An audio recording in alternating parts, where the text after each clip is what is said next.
Right, I'm riding a subscriber's FZR 600. I think he said, I can't remember what year he said, I think 1992 he said. Twin headlight one.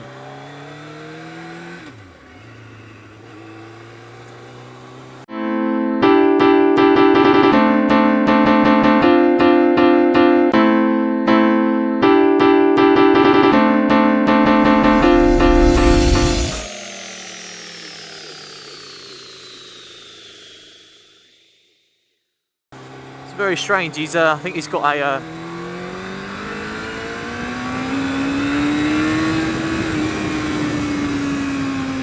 an FZR 400 as well, sorry, and he's sort of donated a couple of the parts, as this was a sort of project bike when he bought it.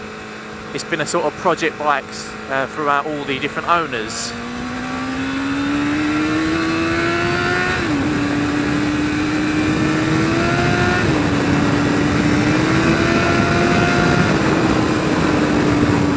Lovely.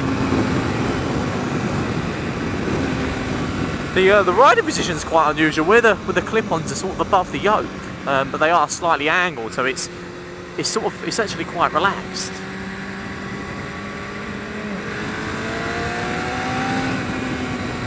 And it's very, very clean revving when you're on the go, sort of thing. I mean, I know, or you always notice the difference with bikes, that they'll rev obviously slightly differently.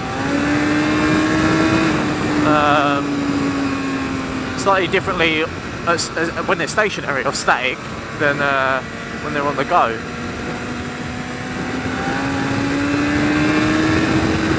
Fucking hell, there's a couple of bikes heading down.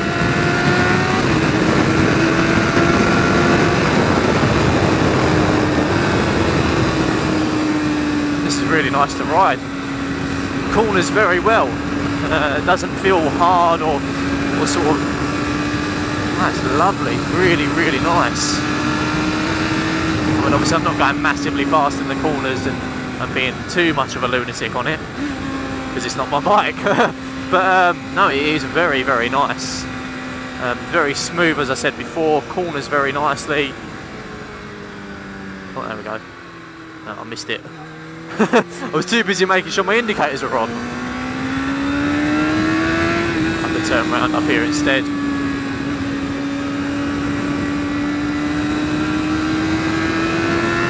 It's quite a weird tyre size on this. It's got a 140 rear, which is quite unusual for a 600. I don't know quite specifically a lot of well, I know the FZR 400 has a 150 rear.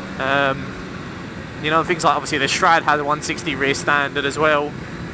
But this is a 140, so it's quite unusual. Why they did that, I'm not quite sure why they decided to do that.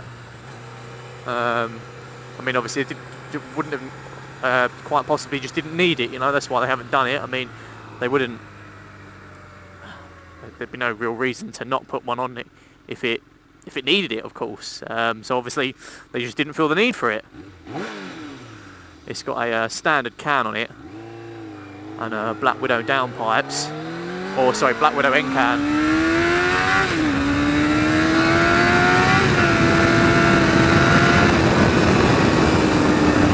Really, really nice. Really, really smooth. In all honesty, there really isn't that much of a difference between carbs and fuel injection. A lot of people, you get so hooked up on it. I used to get so hooked up on it, thinking that carbs would be very, just not smooth, you know, and very sort of snatchy and grabby, and they're not. There's nothing wrong with them at all.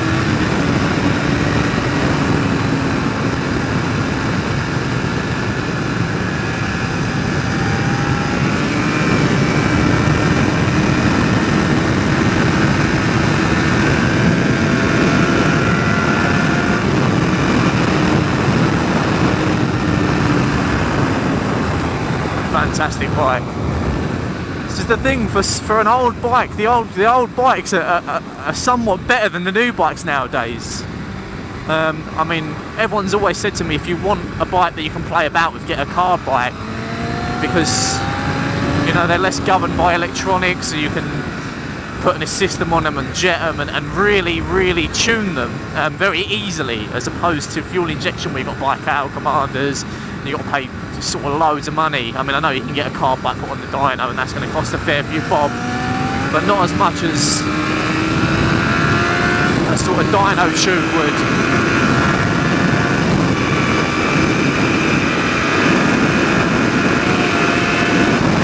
This is a rocket.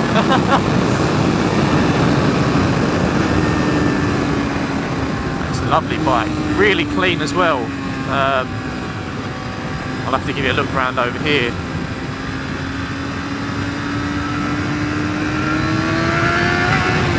But it is lovely and clean.